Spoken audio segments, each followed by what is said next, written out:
Você pode falar um pouquinho quem é você, assim, um pouquinho das... E é só se apresentar, né? Bom, eu sou Emanuela Moreira Maciel, eu sou pedagoga e psicóloga, tenho mestrado e doutorado em educação, que é minha área primeira de formação.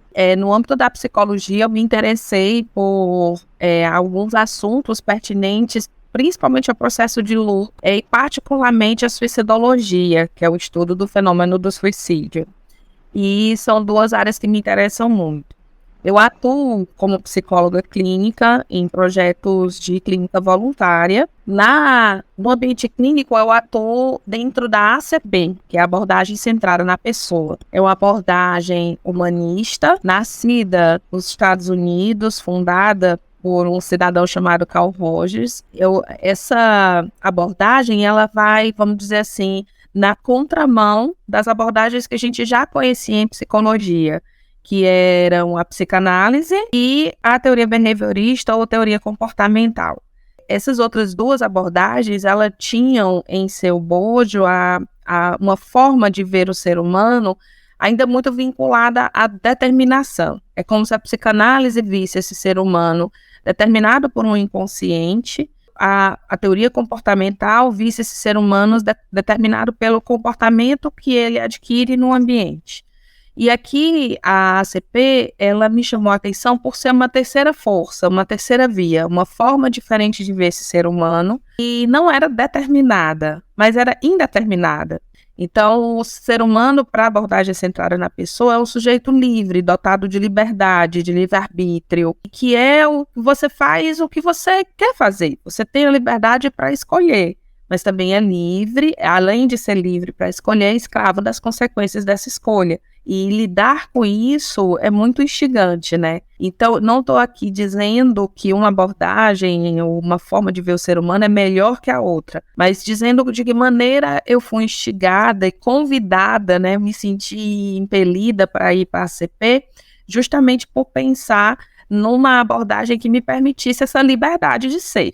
E quando eu recebo alguém no ambiente clínico, e não só no ambiente clínico, porque também não acredito que eu sou psicóloga e somente no ambiente clínico, termina que a gente leva a psicologia e a pedagogia para onde a gente vai, né? A gente é pessoa, mas parte importante dessa pessoa é ser psicólogo, é ser professor, ou seja, ser profissional. Então, quando eu vejo alguém, quando eu estou com alguém, eu entendo que essa pessoa também está livre, né? Eu estou livre para ser quem eu sou e essa pessoa está livre também para ser quem ela gostaria de ser. Então, a ACP sempre me instigou nesse sentido, de ver esse ser humano que é consciente de si, ou que precisa ser, porque às vezes a gente nem é consciente, mas o próprio processo terapêutico é que vai permitindo que a gente tome consciência e entenda essa liberdade.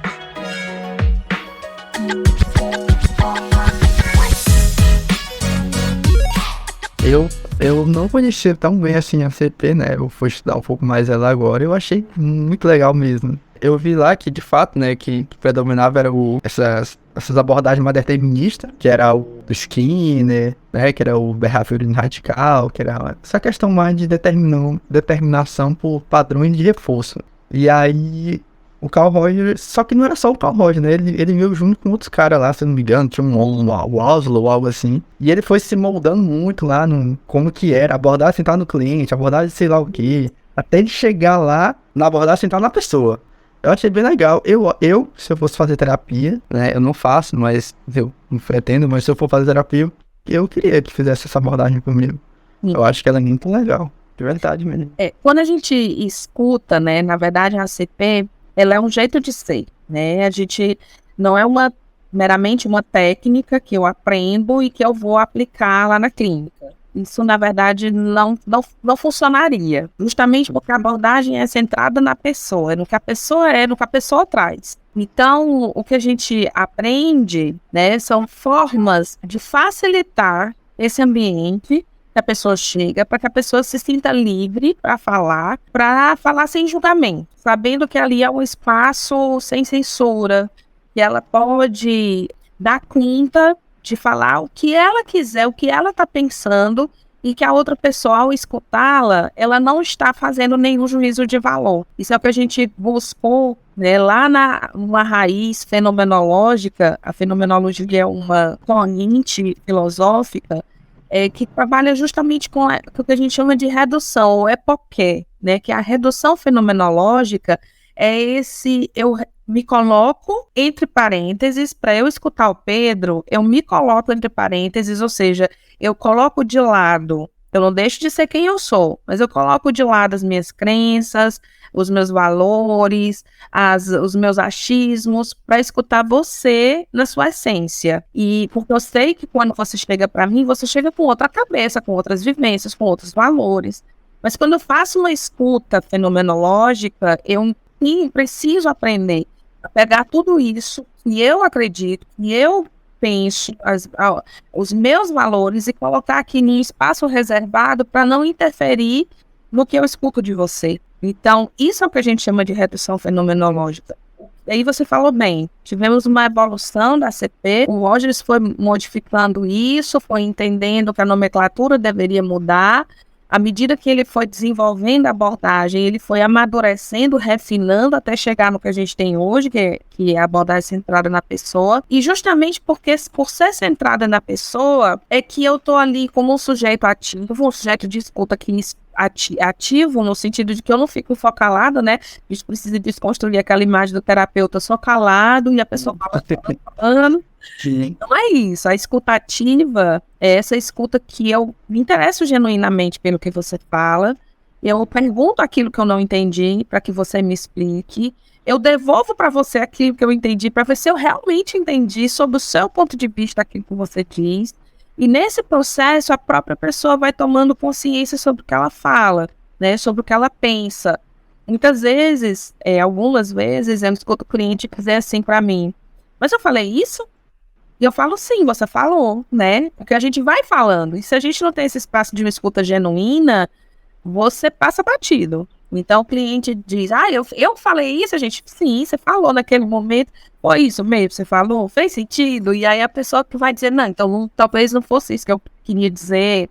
E nisso a gente vai construindo uma relação juntos, né? Uma relação que é terapêutica, né? E aí, Pedro, me desculpa se eu estiver falando demais, eu vou me empolgar.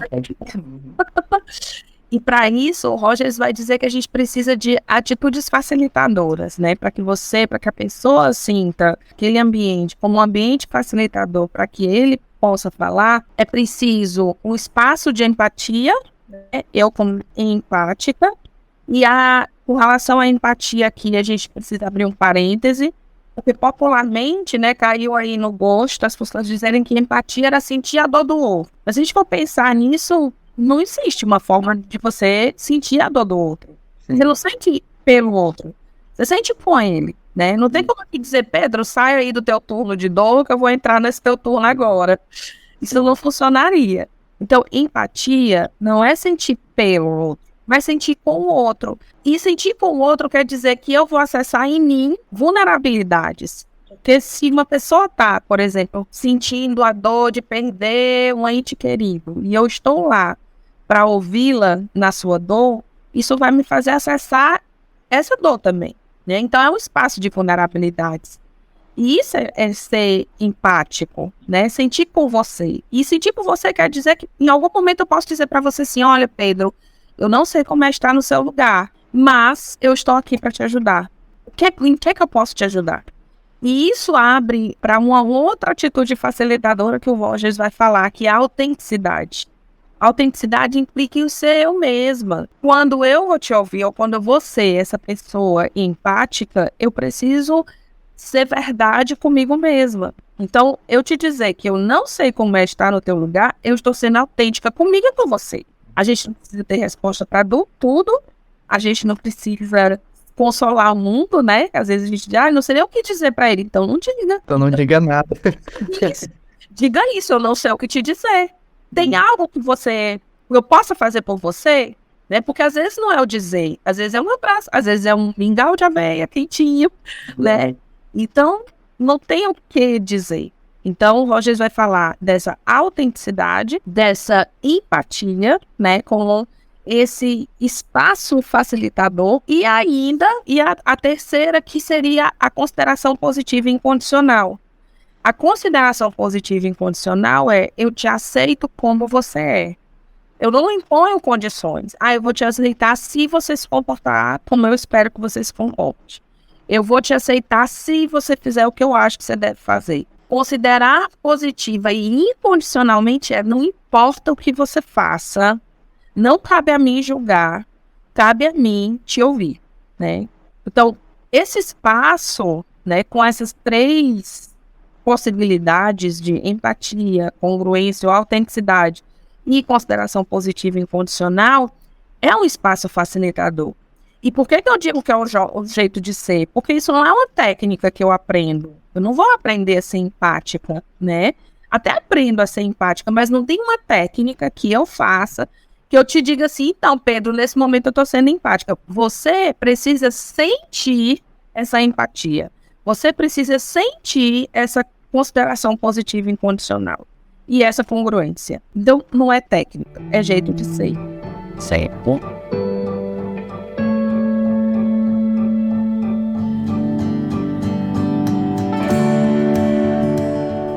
Isso é uma coisa que eu fiquei pensando quando eu tava lendo, porque o terapeuta, ele tem que ser bom, né? Porque ele tem que jogar todas as crenças deles pro lado, ele não fazer julgamentos, ele tem que ser um bom, ele tem que ser muito bom, sabe? Eu acho que é uma das coisas assim que entra um pouco da limitação da abordagem, porque acho que é muito difícil as pessoas deixarem de lado suas crenças, seus achismos, seus valores, escutando algo que ela não concorda e não querer guiar o paciente, né? Porque é isso, a CP é muito baseada nisso. O terapeuta, ele tá na embarcação junto com o paciente, né? Ele vai navegar junto com ele em todas aquelas coisas. Vai tentar... Nem saber para onde ir. Quem conduz o caminho é por isso que é uma abordagem não diretiva. Isso. Não sou eu que te digo para onde ir, né? É uma coisa que eu escuto muito na clínica. O que você acha que eu devo fazer? Eu não tenho essa resposta. Eu não sei o que você deve fazer. Eu teria uma pessoa que perguntaria muito isso. Exatamente. Então, nosso papel ali não é te dizer o que você vai fazer, mas é criar condições para que você entenda qual é o melhor caminho. Que pode ser o melhor caminho naquele momento, mas no dia seguinte você vai ver que foi o pior caminho. Isso que eu vi isso também, que vai mudando, né? Nunca vai ser a mesma pessoa, ela vai mudando e vai mudando os caminhos. Só que ela tem que descobrir sozinha, né? Os caminhos dela. Sim. Que ela sozinho, assim, porque o terapeuta tá do teu lado, te ajudar a perceber isso, né? Assim, e aí, quando você fala do terapeuta ter que ser bom, eu falo aqui de condições também para esse terapeuta ser bom. Uma é a própria terapia. Eu preciso estar em dia com a minha própria terapia para eu entender o que é meu, o que é do outro. Para entender, por exemplo, que o seu problema, embora me doa empaticamente, ele não é meu problema. Então, se eu pego o seu problema e ponho para mim, eu vou sofrer a ponto de não poder te ajudar. Então, a minha própria terapia me ajuda a fazer esse discernimento do que é meu, do que é seu e entender esses atravessamentos. Porque, às vezes, o problema do meu cliente, ele me atravessa de fato e me dói. Mas eu preciso me reconstruir ali, enquanto pessoa, para entender que aquele problema não é meu. Isso é um ponto. Então, a minha terapia precisa estar em dia. A outra coisa é formação. A gente precisa estar em formação o tempo todo. Formação é continuada. O tempo todo fazendo cursos, lendo, estudando, entendendo. Agora mesmo, eu estou aqui falando, tendo essa conversa com você, com meu caderno de resumos aqui, que eu ainda não tive que olhar profundamente para ele durante essa conversa. Mas ele me é um refúgio. Então, muitas vezes eu estou ali no contato com a pessoa e eu digo, nossa, será que eu estou indo bem nesse processo? E aí, de repente, eu venho aqui na teoria, onde eu estudo e anoto, e isso me ajuda. E o terceiro pilar é a supervisão. A supervisão é o processo pelo qual o terapeuta tem um outro terapeuta que ajuda a visualizar coisas que ele não está vendo. Então, às vezes, você está ali num processo terapêutico com uma pessoa, já, sei lá, 1 ano, e a ajuda de supervisor é justamente no sentido de dizer, procura mais aqui, olha isso aqui que você não está olhando, terapeuta, e talvez tenha aí algum sentido. E aí a gente resgata aquilo e traz. Então, é por isso, né, eu vou usar a palavra que você usou, para ser um bom terapeuta, a gente precisa desse tripé de formação, terapia individual, a nossa própria terapia e a formação. Porque senão você vai ali se perdendo e aí vai virar uma conversa informal, que é aí onde precisa estabelecer a diferença do que é a terapia e do que é uma conversa de amigos. Se você pergunta para o seu amigo, cara, o que eu devo fazer? Provavelmente ele vai te dizer, na melhor das intenções, vai dizer, Pedro, faz isso e isso que dá certo. Mas se não der certo, você vai lá e diz, cara, eu fiz o que tu disse e não deu. Então, o terapeuta não vai te dizer isso. O terapeuta vai ver com você, talvez até uma projeção das possibilidades. Tá, se você for por esse caminho, o que você vai encontrar? O que você pode encontrar? Como é que você vai lidar com isso? Tá, e se você for por esse outro caminho? Isso aí te ajuda, de alguma forma, a ver as coisas com mais clareza. Então, a gente vai com você nesse caminho. E aí você diz, tá, mas quero ir por esse caminho, tá? Então vamos lá, o que você está sentindo, como é que você está indo? Então, é nesse sentido que a gente precisa entender a diferença, por exemplo, que eu escuto isso também. Eu preciso de terapia porque eu tenho muitos amigos. Eu tenho a minha melhor amiga da vida, desde os 12 anos de idade, ela sabe tudo sobre mim. Tá, mas e você, sabe tudo sobre você mesmo? Né? Então, a questão é nesse sentido, sabe? E a gente precisa ver no caminho terapêutico de que maneira eu me sinto com aquilo que eu estou vivendo, com aquela experiência, e é mais ou menos nessa linha. Eu fiquei até um pouco feliz, porque eu tenho mais ou menos essa abordagem, porque quando eu tenho alguns amigos que vêm com tal problema, alguma coisa do tipo, eu não sou do tipo que realmente fica falando o que ele tem que fazer, ou se ele tem que fazer algo. Eu sempre falo para ele ver as possibilidades das coisas que ele pode fazer. E sempre digo, quando é problema muito mais sério, assim, coisas tipo se sentindo depressivo, eu sempre recomendo uma pessoa procurar ajuda profissional. Sim. Apesar de nunca procurar, mas eu sempre recomendo. Porque eu sei que é o melhor, né? Que negócio do... Mas é mais que isso, né? Eu também não sou disso. E eu também tento usar um pouquinho das coisas que é comigo, que eu não gostaria, eu não faria, sabe? Ou às vezes, se eu tô com um problema, no caso da empatia, tô com um problema, às vezes eu não quero falar do problema, só quero estar com alguma pessoa ali pra gente fazer alguma coisa e me distrair do problema. Sim. Mas às vezes a pessoa fica insistindo pra falar do problema, se eu não quero falar, não quero, sabe? Aí eu já não faço isso. Quando a pessoa diz que tá com um problema, algum amigo, e ela quer conversar, eu falo, pode conversar comigo sobre qualquer coisa. Não quer falar do problema? Quero não, vamos falar de outra coisa. E isso, Pedro, me remete à CP em duas coisas, né? Em duas situações. Uma é a gente pensar que quem faz a sessão é o cliente, né? O terapeuta está ali para ajudar. Se o cliente chega, pode estar enfrentando o maior problema do mundo, mas ele hoje quer falar da série que assistiu ontem, ok. Então vamos falar da série que você assistiu ontem, porque de alguma maneira, se ele trouxe a série para a sessão, essa série está causando algum tipo de atravessamento nele, que é importante para a terapia. Então não tem uma coisa específica que a gente diz, não, mas você não vai falar da série, você vai falar disso. Então quem diz sobre o que vai falar é o cliente. E isso é a não diretividade. E a outra coisa serve para a gente desmistificar o que é o espaço de terapia. Porque eu escuto pessoas dizendo assim, nossa, eu vim no caminho pensando, o que eu vou falar na terapia hoje? Aí, eu não tô com problema, como que eu vou fazer terapia? E a gente fica pensando, tá, e o que é conteúdo de terapia? Conteúdo de terapia é o que você quiser que seja. E às vezes, como você disse, eu recebi um cliente passando por uma situação muito difícil, tão difícil que quando ele chegou na terapia, ele disse para mim que o que ele queria era falar de outra coisa, porque seria o momento de dar um alívio naquela situação que estava envolvendo ele e toda a família, estava todo mundo envolvido e às 24 horas do dia ele passava implicado nesse problema. Então, aquele momento da terapia, ele chegou, respirou e disse, eu já não quero falar disso.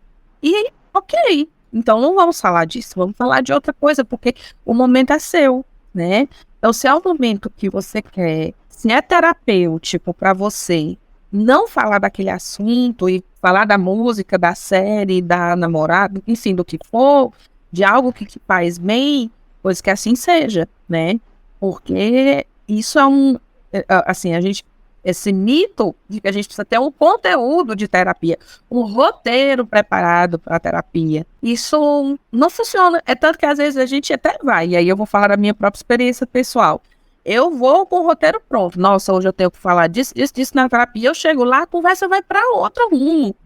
Porque esse rumo aí é o que eu estou precisando, né? É o que vai aparecer enquanto necessidade minha de falar. Não é aquilo que eu preparei, não é o roteiro pré-estabelecido, é o roteiro da vida que aparece ali naquele momento, né? Isso é importante a gente saber também.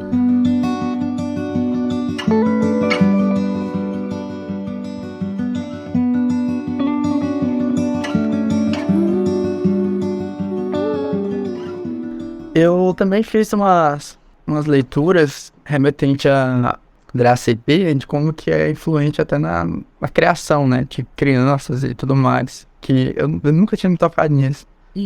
Que, vendo na minha colinha aqui também, é que a criança, um artigo que eu li que falava que o Roger estabeleceu um lance que ele chamava de valoração organística, que é um negócio inato, né, da natureza, que se é inato da natureza humana, então é meio que meio que universal. E aí uma criança, ela tem os seus próprios valores, né? Essas próprias crença de sabedoria e tudo mais. Só que ela precisa de afeto, precisa de amor. Então ela faz algumas coisas para agradar os pais em troca desse afeto.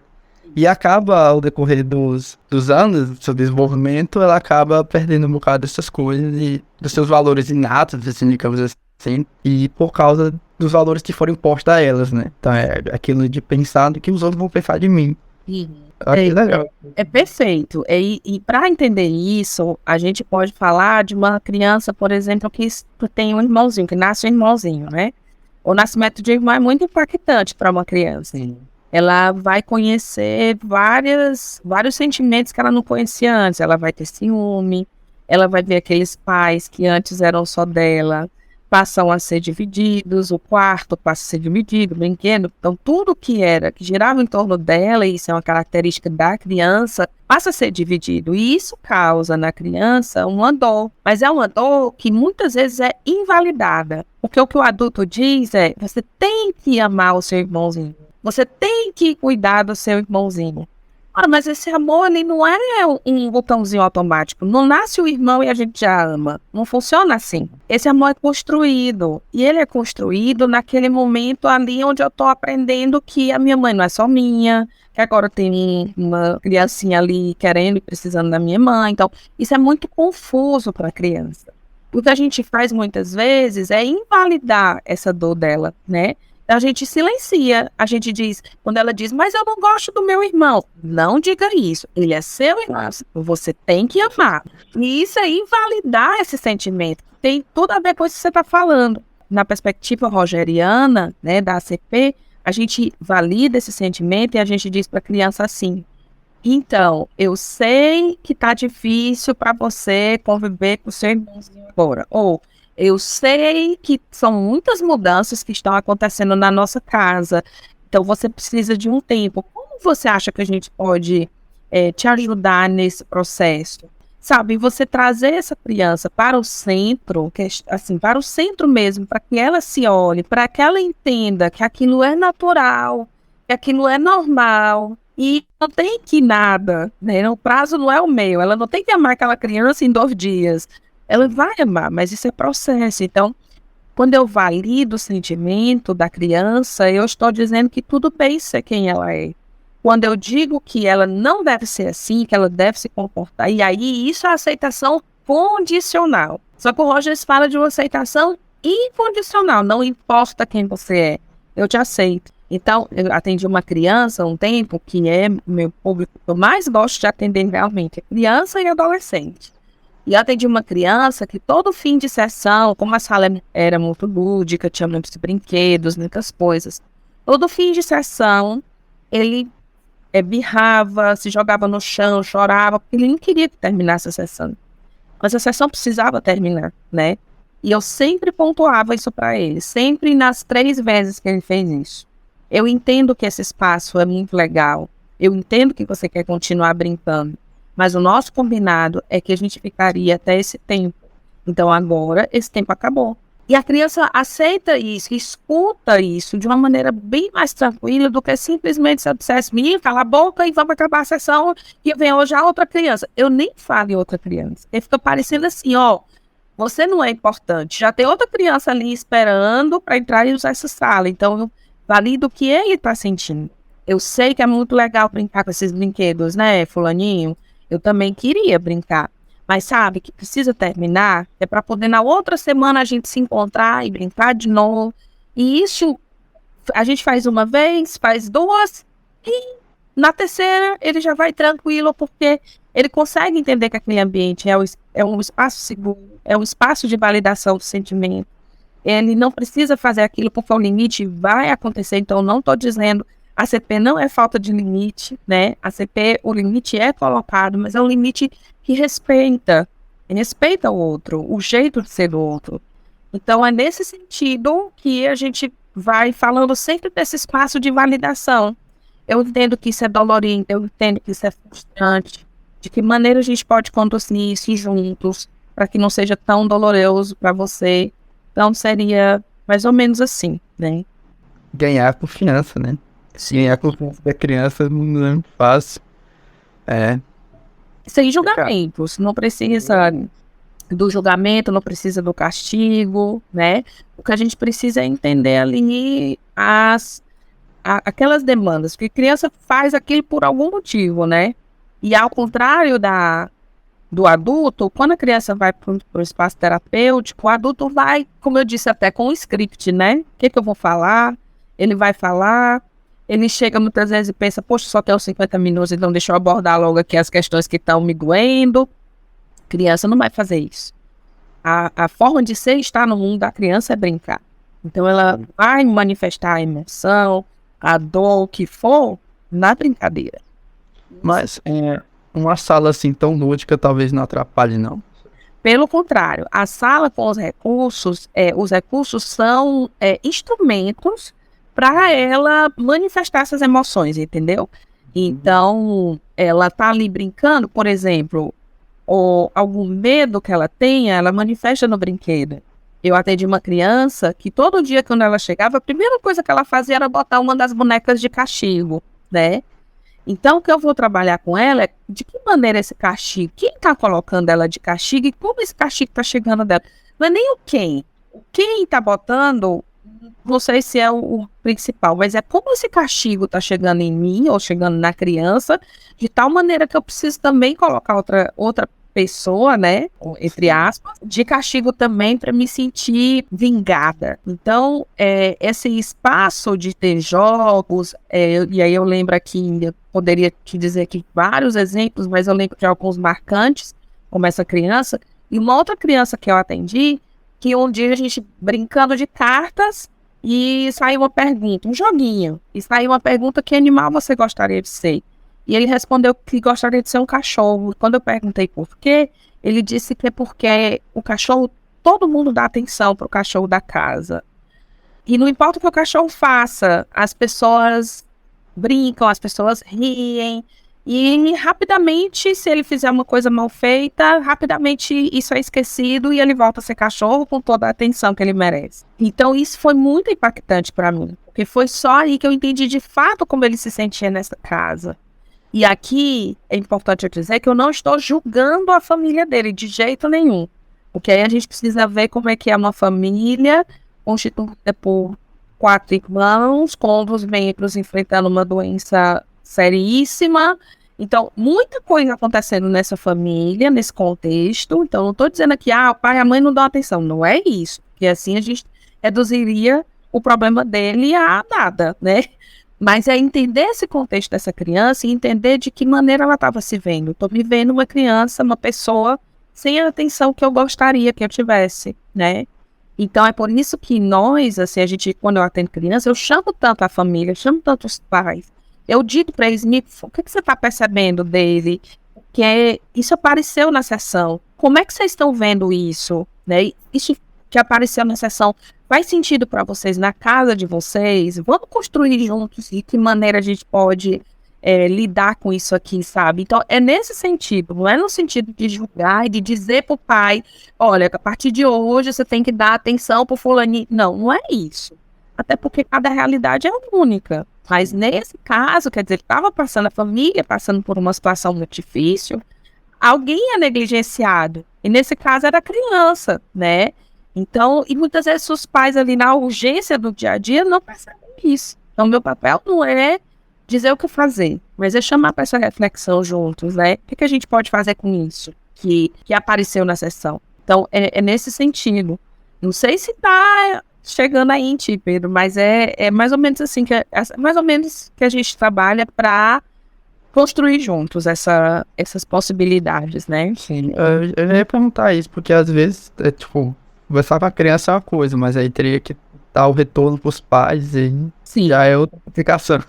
E isso, assim, pelo menos na minha conduta enquanto terapeuta, eu não demoro para ouvir os pais, eu sempre estou ouvindo os pais, a gente está sempre alinhados, porque eu preciso ouvir essa diferença, o que acontece lá, e justo para eu entender o que acontece na família. Então, é uma relação construída juntas mesmo.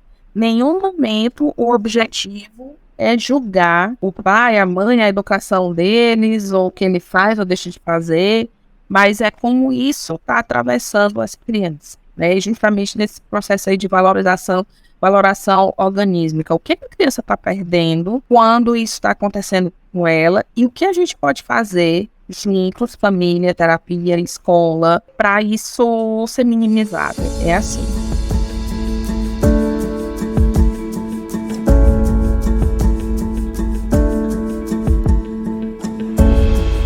Um outro tópicozinho que eu tinha colocado aqui era se a abordagem entrar na pessoa, ela é científica. Se ela tem uma base científica.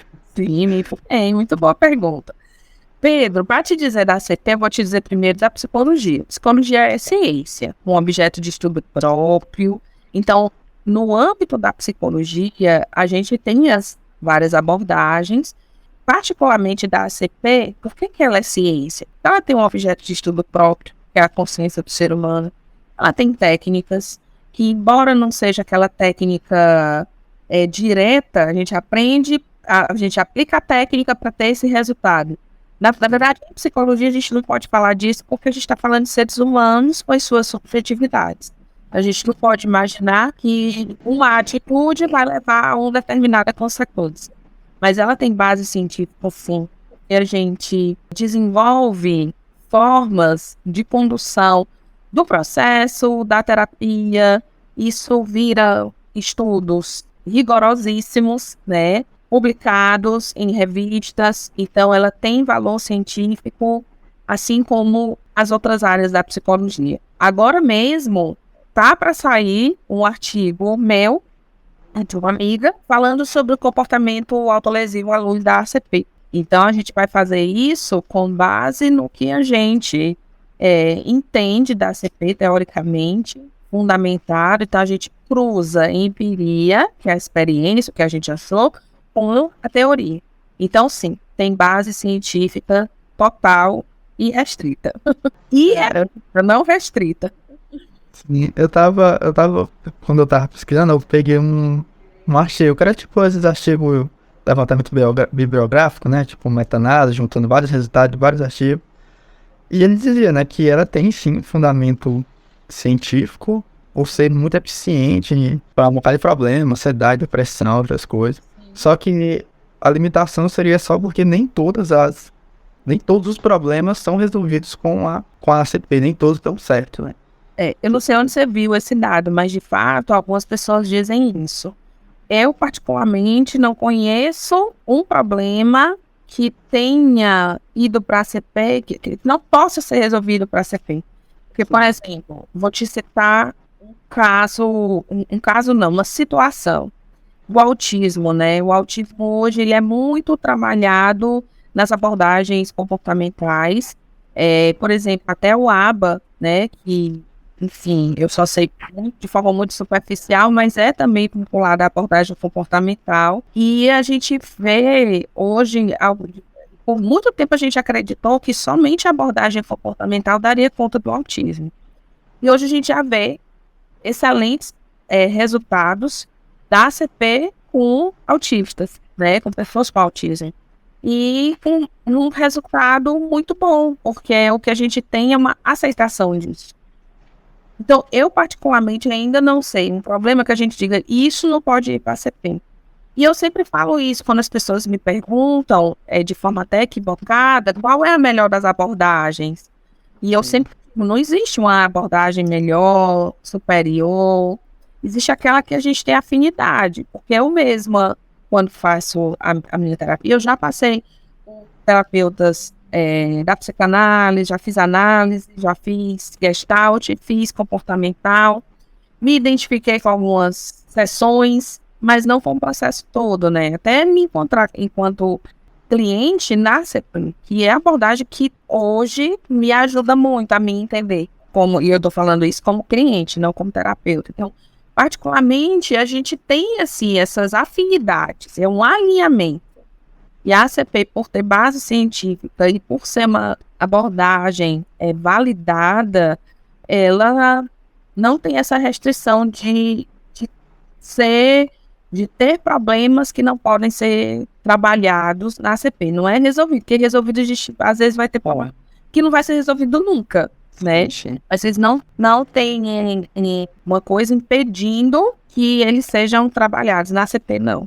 Na conclusão que eu tinha lido, que eu até coloquei aqui, é mais ou menos isso que você disse, né? Também vai variar de terapeuta para terapeuta, né? Então tem até a forma de como o terapeuta vai usar a abordagem. Isso. Que nesse caso, que talvez possa não funcionar, mas às vezes, se mudar o terapeuta, a forma que o outro vai abordar, talvez já consiga... Pois é, porque assim, é a ACP, é a abordagem, mas está aí um elemento que a gente não pode desconsiderar, que é a subjetividade. Isso, então, a terapeuta da ACP, tenho as minhas especificidades, que outros terapeutas dentro da ACP não vão ter, mas vão ter outras. E isso faz parte justamente das nossas formas de ser e estar nesse mundo. E é isso que a psicologia vai tentando dar conta, né? Dessas muitas subjetividades. Nossa, se for assim, ler exatamente o que ele fala assim, a efetividade da abordagem pode variar de acordo com a situação específica e com as características do indivíduo. Além disso, a ACP é uma abordagem subjetiva. A interpretação e a aplicação dos conceitos da abordagem pode variar de terapeuta para terapeuta. Isso, aí sim.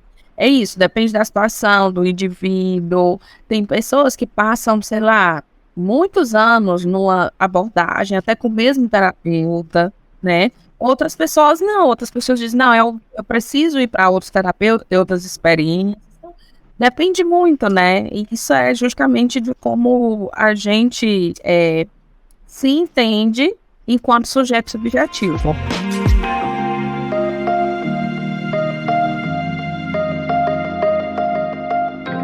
Aí, dentro desse link de subjetividade, eu fui buscar quem fala mal da ACP, porque isso tem que ter, né? Claro.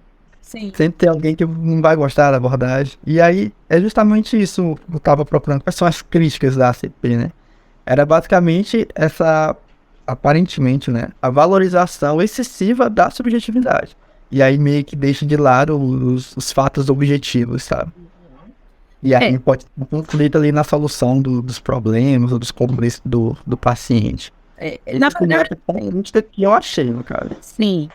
A gente pode, na verdade, o que é a valorização excessiva da subjetividade? A valorização da pessoa. A subjetividade é a essência da pessoa. É o que ela é, né? Então, a gente valoriza, de fato, o que você traz enquanto pessoa, mas respondendo a essa crítica particular de diminuir essa objetividade, na verdade, o que a gente faz é olhar para essa objetividade pela sua subjetividade, né? Então, porque quando você chega, por exemplo, vou te dar uma situação aqui qualquer.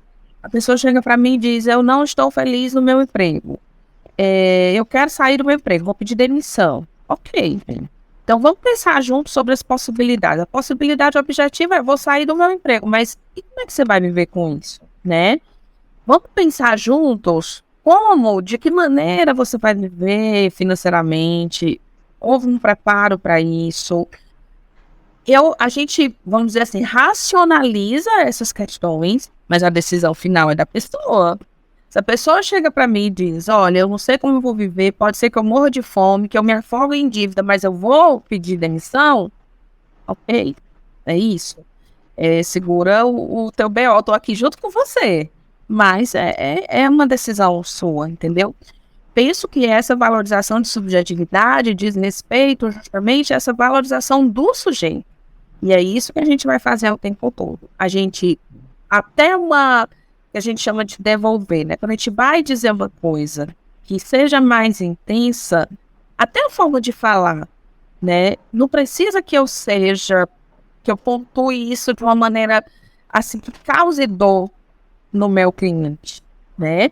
Eu posso pontuar isso vou lembrar aqui, falar aqui de outra situação de uma cliente que toda vez que ela ia chorar, e isso era um atendimento online, uma pessoa que não é do Piauí, durante a pandemia eu atendi muito online, justamente porque eu, né, entrei em tudo quanto é projeto de terapia online, voluntária que podia, e ela toda vez que ia chorar, ela colocava o travesseiro no rosto. E eu percebi isso e pontuei isso para ela. Me parece, toda vez que você vai chorar, você põe o travesseiro no rosto, me parece que você tem vergonha. É isso. E aí ali veio foi uma das nossas melhores sessões, porque ele veio uma enxurrada de sentimentos resgatados que fizeram muito sentido para ela ali, de qual era a raiz daquele choro envergonhado, porque de fato era vergonha. E aí ela foi pontuando aquilo, então veja, é um fato objetivo, o fato de eu botar um travesseiro na cara, que eu pontuei, e que ela trouxe ali e resgatou muitas coisas que aconteciam e de que maneira ela foi construída essa vergonha de chorar. E eu ajudei, né, se é que eu ajudei ali alguma coisa, eu ajudei que ela refletisse sobre esse próprio comportamento. Então, assim, eu não posso fazer isso com outra pessoa que eu não percebo esse movimento, né? É aí onde entra essa relação que é bem minuciosa entre objetividade e subjetividade. De fato, o nosso foco sempre vai ser a pessoa, sempre vai ser a sua subjetividade. E como isso, como ela está, o que o Roger vai chamar isso de self, né? E ele vai falar de um self ideal e de um self real. Então, muitas vezes, esse self ideal é essa figura que a gente cria ou que a gente busca, mas que não é quem a gente é, né? O que a gente precisa, se eu for falar de uma objetividade, é dessa relação mais alinhada entre esse self-ideal. Quanto mais alinhamento entre o self-ideal e o self-real acontecer, maior congruência do indivíduo, né? Então, vamos dizer, se é que a gente busca alguma objetividade, talvez seja esse alinhamento, para eu me dar conta de quem eu sou de fato e de quem eu acho que sou, né? Quando a gente consegue que o cliente perceba isso, nossa, isso é maravilhoso. Ver isso na terapia, você sai, eu como terapeuta sou maravilhada, saio flutuando quando a gente vê uma coisa assim. Porque você se dá conta de como a abordagem possibilita realmente o sujeito dar-se conta de si, tomar consciência de si, né?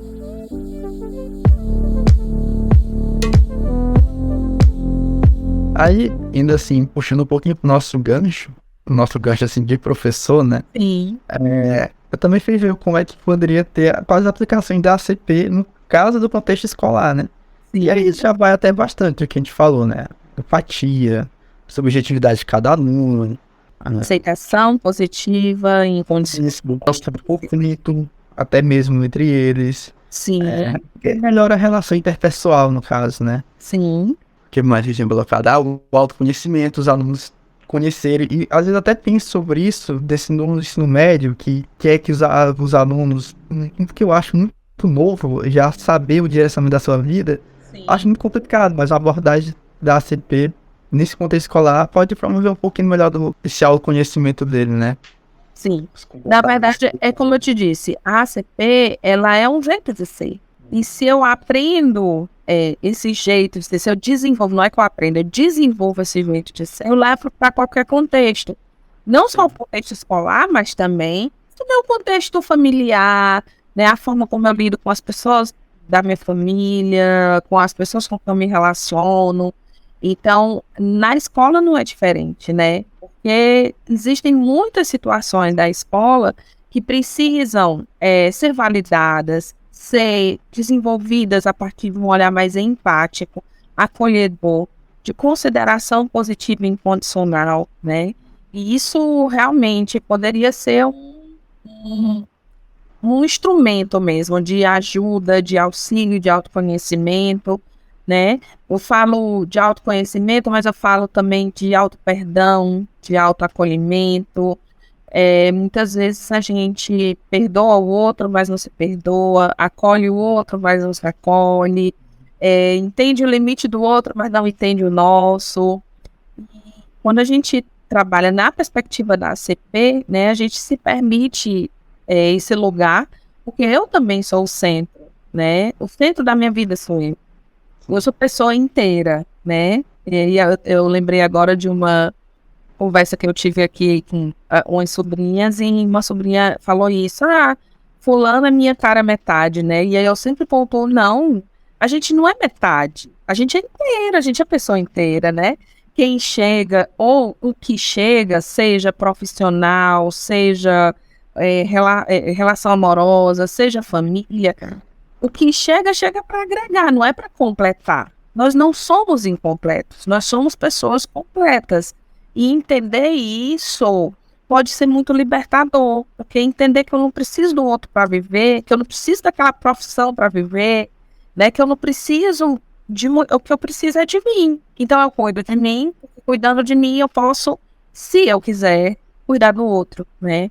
Então a ACP é realmente uma forma de você ver o mundo e é bem diferente ou tá na contramão de muitas coisas que se propagam hoje, né? E por isso é tão interessante a gente se manter lendo e entendendo mais sobre a abordagem. E no contexto escolar, eu acho que ela é muito eficiente. Sim. Todo mundo, assim, começasse a tentar aprender sobre É uma coisa que eu fico muito triste na questão de contexto escolar, porque até nos meus estágios cheguei a presenciar, né? Porque é umas coisinhas muito roteirizadas, sabe? Que eu não acho que estão fazendo porque querem, porque tem que fazer. O Setembro Amarelo, vamos falar sobre isso. Mas parece que se eu for lá no próximo ano, vai ser o mesmo discurso. Que já tá lá scriptado o discurso que eu tenho que fazer aqui no de Setembro Amarelo para meus alunos. Sabe? É que nem aí no meu lado da biologia, a semana do meio ambiente. Só há uma preocupação naquela semana, as outras semanas só se fala de reciclagem, mas não se fala em reduzir, não se fala em reutilizar, sabe?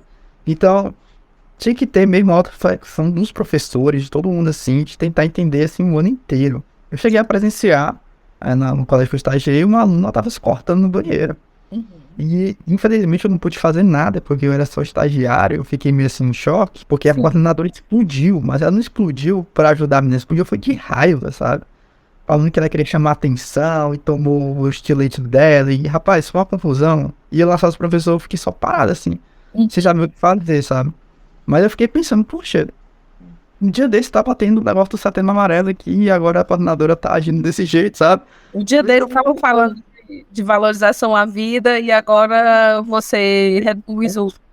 Ela explodiu de raiva. Aí eu pensei, poxa vida, não adiantou nada, sabe? Por isso que eu, às vezes é só aquele script mesmo ali, só ler aí e acabou.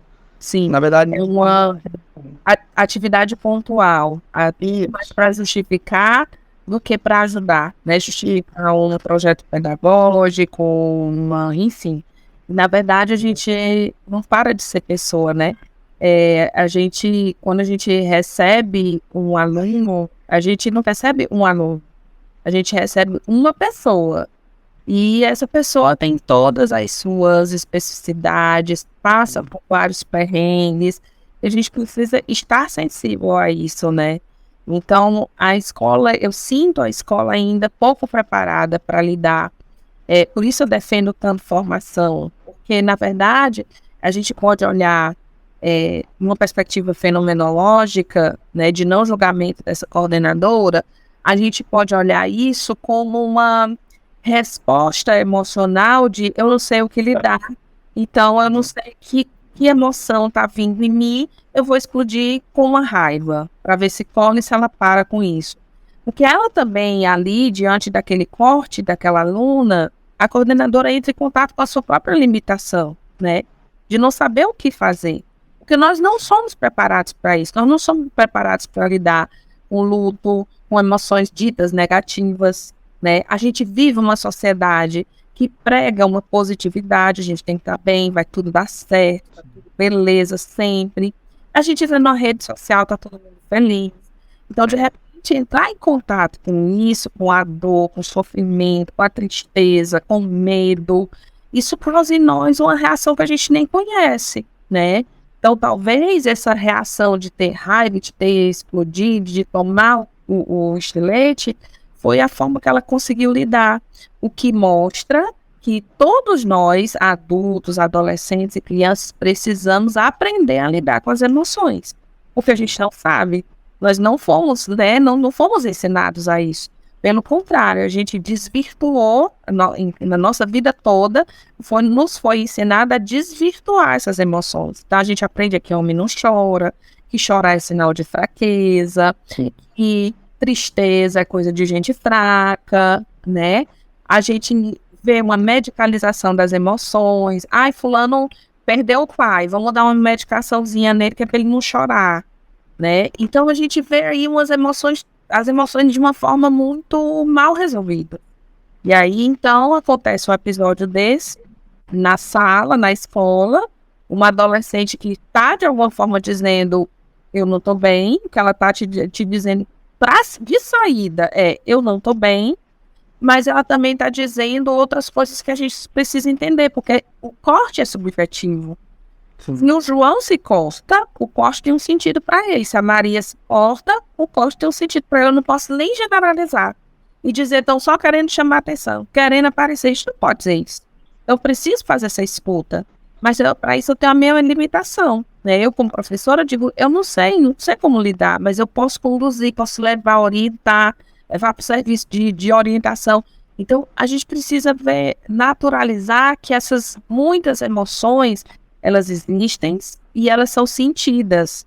Porque pensar em saúde mental, quando a gente pensa em saúde mental, a gente não pensa numa pessoa feliz. Saúde mental não é estar feliz o tempo todo. É identificar e reconhecer as emoções. Bom, realmente, esse negócio da saúde mental na escola é um negócio que já tem que ser pensado muito, né? De formação continuada. Realmente falta isso. Todo mundo depois que se forma, a maioria, né? Não vou dizer todo mundo, mas formou, acabou. E até tem, né? Só que é umas que são meio obrigadas, né? Às vezes o próprio CEMEC obriga os professores a participar de alguns. E aí termina que não faz sentido, né? Porque muitas vezes, assim, essa formação de cima para baixo. E negligencia as nossas realidades e, né, as realidades de cada escola, de cada comunidade. Então, realmente, a gente precisa ainda avançar muito no que diz respeito à formação, no que diz respeito à discussão sobre saúde mental, a divulgação, inclusive, dos dispositivos de apoio à saúde mental na cidade. Então, que lugares que a gente pode procurar, os serviços, que a gente ainda tenha, infelizmente, a psicologia como algo que está muito distante de nós, né? Como se fosse uma área de gente rica, que na verdade a gente vê que não é, né? Que hoje, assim, embora ainda esteja se encaminhando, mas a gente já tem muitos dispositivos de suporte ao desenvolvimento da saúde mental, as terapias, mas não só isso, né? Então, isso precisa ser amplamente divulgado, descoberto mesmo, para que as pessoas conheçam e acessem esses serviços, né? Porque a gente vive agora o que já se está chamando de segunda pandemia, que é a de saúde mental. Nós nunca vimos tantas pessoas adoecidas, com manifestação de sintomas ansiosos, né? Nós passamos por uma realidade muito difícil mesmo, que por si só já era extremamente ansiogênica, que foi a pandemia, o isolamento, enfim, tudo que a gente viveu.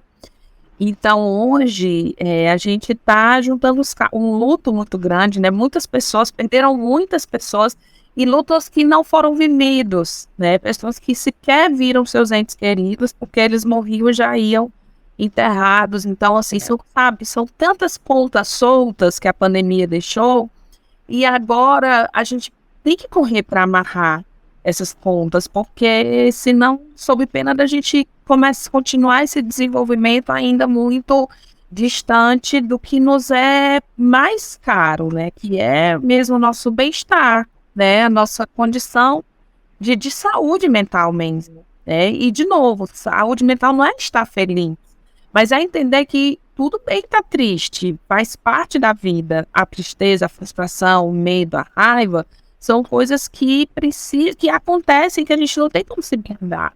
Mas quando acontece, o que a gente vai fazer, né? Então, a saúde mental vai muito mais no entendimento, na identificação, reconhecimento e enfrentamento desses sentimentos do que é estar feliz, né? Do que estar ali posando sempre com um sorriso no rosto, até porque o sorriso no rosto nem significa felicidade sempre, né? Então...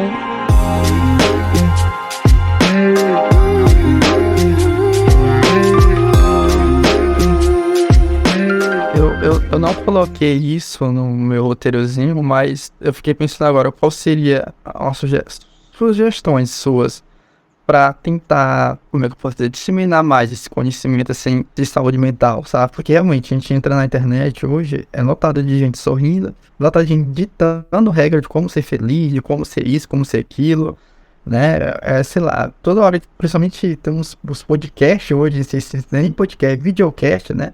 Sempre tá, eu acho, desses coach, assim, que pega alguns conceitos da psicologia, mas ele distorce ele e dá uma... explode na internet, viraliza, e todo mundo pensa que aquilo é a fórmula mágica pra felicidade, tudo, tipo, você tem que ser assim, Cicrano ralou tanto e conseguiu, por que você não consegue, você é um fraco, você é covarde. Eu acho muito agressivo, sabe? Sim. É um passo agressivo. Além de meritocrático, né? Então, exatamente. O caminho não é o mesmo para todo mundo. A gente também não precisa romantizar o sofrimento, achar que eu sofrer agora porque lá na frente eu vou ficar bem, né? Tô sofrendo agora para ganhar bônus. Eu escuto isso demais. Sim. E na verdade, esse caminho não tem que ter esse sofrimento. O sofrimento acontece, né? A gente fala assim que a dor é inevitável, mas o sofrimento é opcional, né? Então, as situações de dor, elas vão vir.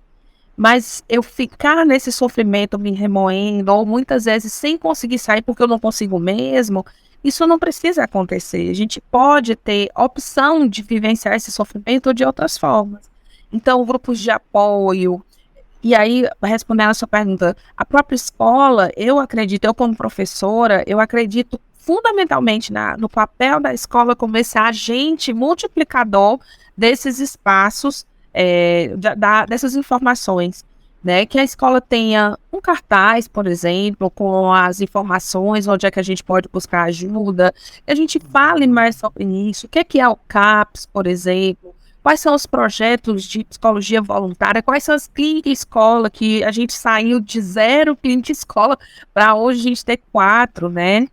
4 clínica escola que a gente tem hoje, com alunos atendendo, sob supervisão de professores, isso populariza também o serviço. A gente tem outros serviços que são organizações que trabalham principalmente com pessoas com comportamento suicida, que muitas pessoas não conhecem, e isso a gente pode sim, não precisa ser psicólogo para a gente divulgar isso, né? Onde eu vou, por exemplo, eu levo os serviços, pelo menos aqui de Teresina, e tento, quando eu for para algum lugar, eu tento ver naquele lugar quais são os serviços, porque é importante, né? Então eu faço, aqui em Teresina, eu tenho um arquivozinho que eu sempre dou para os meus alunos ao final da disciplina, né? Porque dentro das minhas possibilidades é o que eu posso fazer, assim, divulgar esse serviço. E que às vezes não é o meu aluno que precisa, mas ele sabe de alguém que precisa. E pelo menos saber que esse serviço existe já é de qualquer forma protetivo. Entender que você não está desamparado, né? Então, a escola assim, para mim tem um potencial muito grande. A escola e o professor sobre essa identificação de sintomas, de comportamentos e essa orientação. Então, de novo, não é que eu estou dizendo aqui que o professor tem que fazer terapia de aluno, ou como eu ouvi de uma forma extremamente equivocada de uma pessoa que foi dar uma palestra e fiquei no Campus 13 na Central agora. Eu ouvi uma fala extremamente equivocada dela, dizendo, porque o professor hoje se exige que o professor tem que ser psicólogo, tem que ser pai. Não, ninguém está exigindo o professor ser psicólogo, ser pai ou ser mãe. O que a gente exige, né, o que eu espero que o professor seja, é pessoa, e quanto pessoa, considere aquele aluno outra pessoa. Então, não é que ele vai, professor, pegar o aluno para fazer terapia, mas ele pode chamar no final da aula e dizer, fulano, eu te percebi tão calado, tá tudo bem? Você sabe que aqui no ISP, por exemplo, tem serviço tal? Ou você sabe que pode procurar serviço tal? Você sabe, é muito diferente. Isso é coisa de gente, é humanidade. É isso que o Paulo Freire chama de gentificar as relações. Não é o professor assumir ser pai, ser mãe, ser professor, por enquanto não. Mas é ser uma pessoa que, uma vez diante de outra pessoa, ele possa sentir, né? Então, isso é muito mais grandioso do que ele desrespeitar os limites dele, né? Porque se o limite dele é orientar, deixa eu orientar esse meu aluno, ele não pode sentar com esse aluno e dizer, agora eu vou me sentar com você e vou lhe ouvir. Não, ele não precisa fazer isso. Então, é nesse sentido. Acho que a gente pode, sim, divulgar os serviços, ir atrás, falar com as pessoas que têm essas possibilidades, fazer as pessoas conhecerem, entenderem que elas não precisam passar por esse sofrimento sozinhas. A forma como eu vou sofrer, ela é opcional. Posso sofrer com alguém, né? Assim, com alguém que eu digo estar junto, com alguém partilhando esse sofrimento e tornando isso mais leve. Para isso é muito importante, inclusive, esse autoconhecimento mesmo. E isso aí me pegou porque já me ocorreu isso de eu perceber alguns alunos em algumas situações no qual eles estavam muito estranhos, não era o habitual deles, e eu chegava lá e perguntava se estava tudo bem, podia fazer alguma coisa, queria conversar, algo do tipo, mas eu acho que quase todas as vezes, se não todas as vezes, eu fui, eu não sei falar pra lá, mas falaram, não, tá tudo bem sim, professor, mas eu sentia que eu acho que não tava tudo bem, sabe? Só que eu nunca cheguei a fazer isso, de divulgar esses meios de comunicação social aí que ajuda. Porque talvez você nem conheça, por isso Me deu uma ideia muito boa, porque realmente tem que fazer isso. E agora eu vou fazer isso. Sempre que eu for dar aula, e sei lá, chegar no meio do ano, ou encontrar algum aluno que eu tô achando estranho ali na forma que ele tá sendo, que eu acho que não tá tudo bem, eu vou tentar direcionar ele pra alguma coisa. Sim. Bom profissional. E às vezes agora a gente vai ter aí, né, a lei, não vou me recordar agora, mas foi uma lei aprovada em 2021, que exige psicólogos escolares, então a gente vai ter essa figura, mas enquanto não tem, o que a gente tem de serviço? Mas na escola pública? Sim, inclusive o primeiro concurso agora, esse concurso da SEMEC, já é também para esses profissionais, é exigido agora que as escolas tenham o psicólogo escolar. E aí cabia outra conversa, porque o psicólogo escolar é diferente do psicólogo clínico, mas ter essa figura, né, que representa a psicologia, que pode ter essa outra forma de ver e que a gente pode abrir para uma formação nas habilidades socioemocionais, que é inclusive uma exigência da PNCC, enfim, a gente poderia ter aí, eu espero, eu estou otimista com isso, de ter esse espaço de formação para os professores também, porque não vão culpar ninguém tem culpa, né, assim, de dizer, a professora não olha o aluno, não vê, não é, na verdade isso é tão não trabalhado conosco, né, inclusive professores também, que a gente não conhece, não sabe. E aí isso, a limitação, às vezes, pegando o que você falou, às vezes até um alívio. Quando a gente diz, tá tudo bem, a pessoa tá, a gente, ufa, fiz minha parte. Porque realmente a gente não sabe o que fazer. Se a pessoa disser não tá, você fica, nossa, e agora? Qual é o próximo E passo? agora, isso é verdade. Então, a formação nos ajuda para isso, para que a gente saiba dizer, vamos ver, não sou eu que posso ajudar diretamente, mas de repente eu tenho uma informação, né, ou um conhecimento que pode favorecer isso, né? Então, é pensar nesse sentido mesmo. Isso é a coisa que eu vou levar para sempre agora. Vou procurar conhecer todas essas formas voluntárias aí e tentar divulgar, né? Porque é assim que tem que ser mesmo. É assim, a gente é instrumento de conhecimento, né? Então, é por aí que a gente pode ir.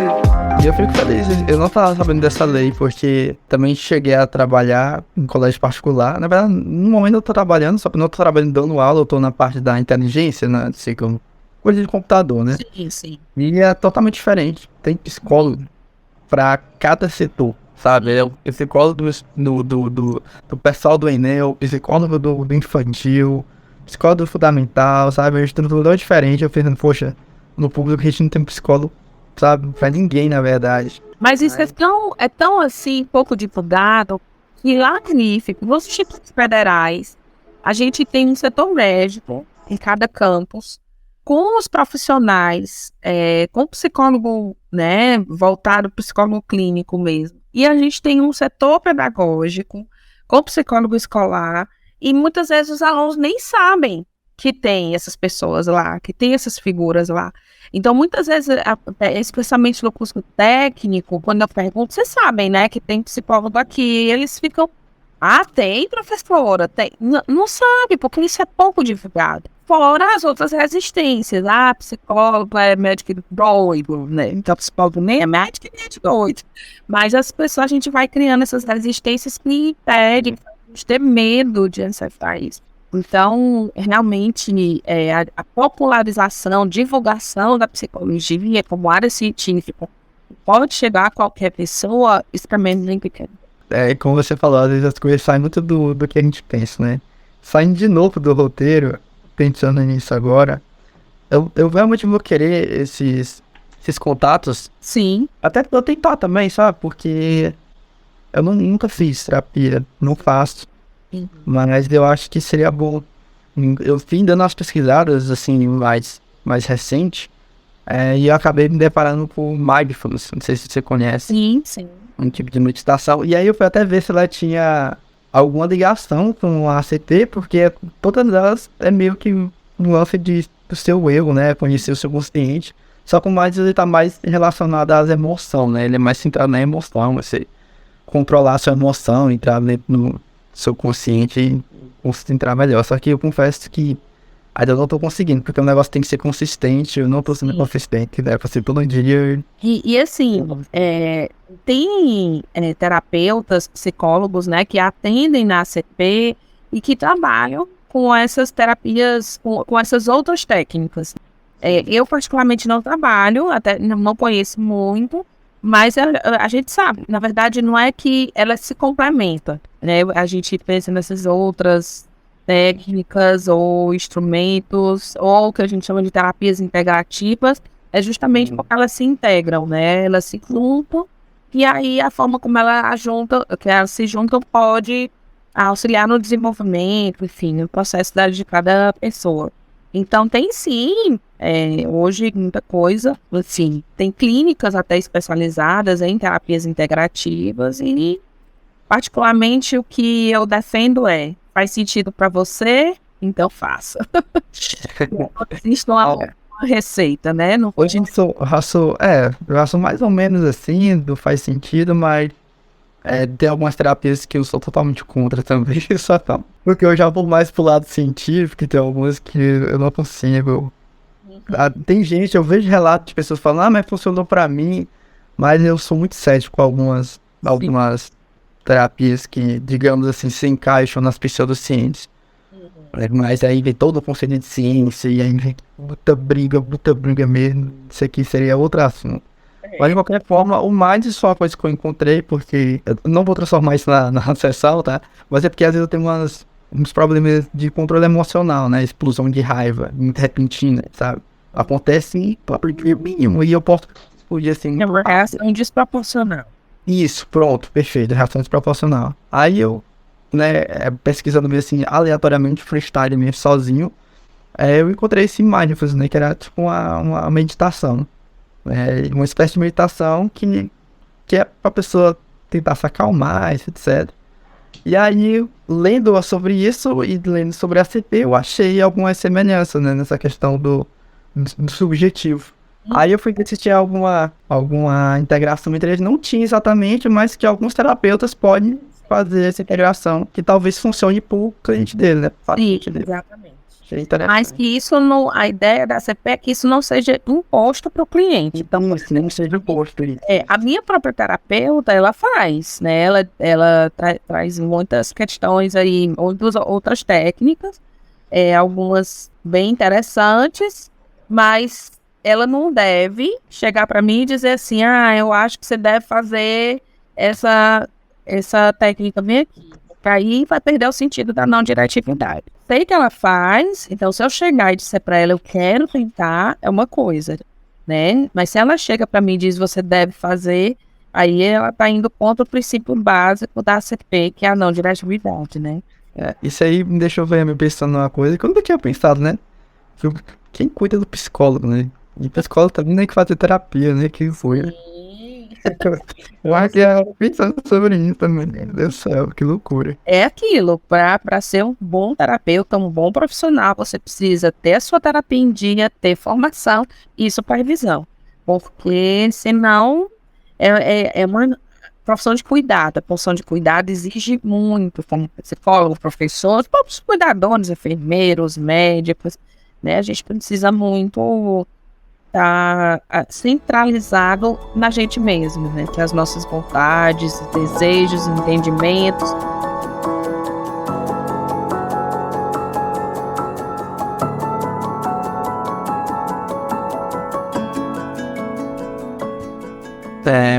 E assim, para encerrar, porque a gente pode ser já ficando muito longo, geralmente eu encerro com alguma indicação. Possa ser de livro, de série, de qualquer coisa assim, que seja remetente ao tema. Pode ser tanto para pessoas mais leigas no assunto, como para pessoa acadêmica. Será que tem algum? Eu tenho sim, tava aqui procurando. Eu gosto demais desse livro do Rogers, que chama Tornar-se Pessoa. Foi ele mesmo que eu tava pesquisando. Nossa, eu só não sabia que ele era enorme assim. É enorme, ó. E ele estava aqui marcado, porque da última vez eu li, eu procurando a caneta para estar dentro dele. Pois bem, é um livro que eu sempre recorro, né? Nesse livro ele fala justamente do que é cada uma dessas coisas que a gente falou aqui, congruência, empatia, aceitação positiva e incondicional. Aqui ele explica sobre esse processo de tornar-se pessoa mesmo. Ele fala sobre esse jeito de ser, né, que não é meramente uma técnica, é uma forma de você se encontrar nesse mundo, né? E, enfim, é um livro que eu gosto demais. Tem ele, e eu vou indicar um aqui para os professores. Esse aqui é muito legal, ó, é para professores, educação centrada em estudantes. Legal. Aí ele fala dos princípios da CP, né?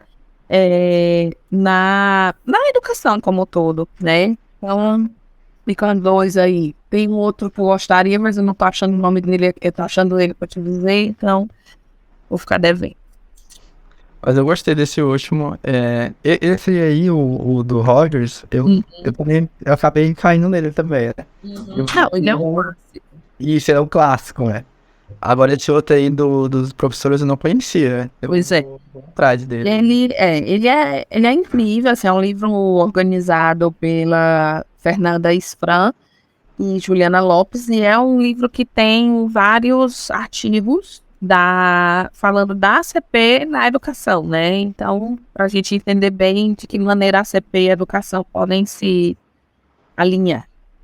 A minha indicação, ela seria o livro também, mas confiei que você ia indicar.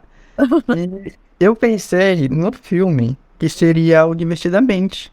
Eu não sei se você acharia de fato, mas como ele retrata tanto de emoção e de comportamento, experiências, eu acho que dá pra linkar, não dá?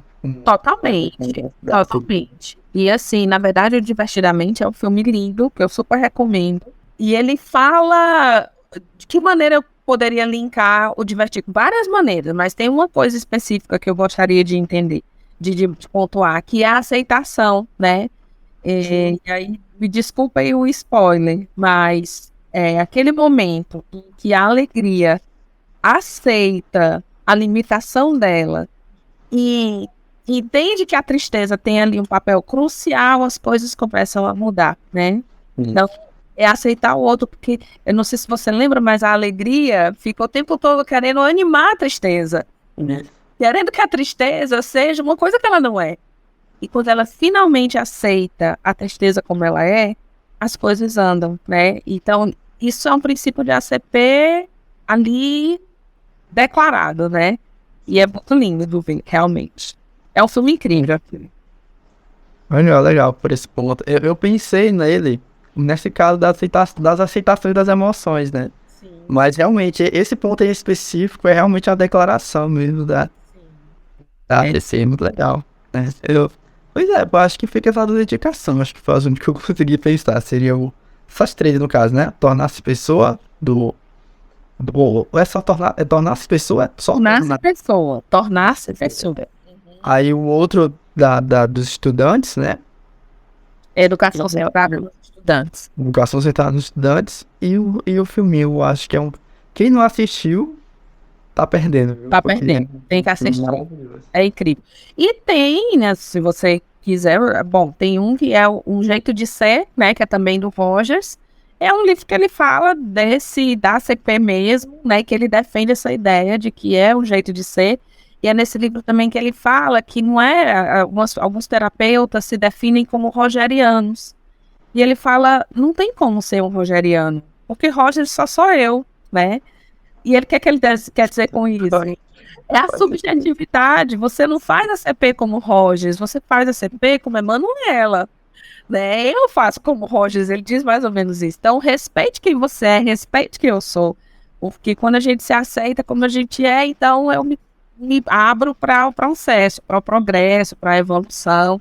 E isso é incrível, né? É maravilhoso imaginar isso. Eu virei fã do Roger. Sim, ele é maravilhoso. Pois eu acho que seria isso, professor. Por bastante coisa, bastante conteúdo. Que bom. Espero que que eu tenha atendido aí suas expectativas. Até faz. Tem muita coisa que saiu ainda do roteiro que eu acho que complementou mais ainda. Que bom. Feliz. Então tá bom. Pois muito obrigada pelo convite, pela confiança. Qualquer coisa eu tô por aqui. Tá bom? Vou te mandar agora o arquivo que eu tenho dos contatos.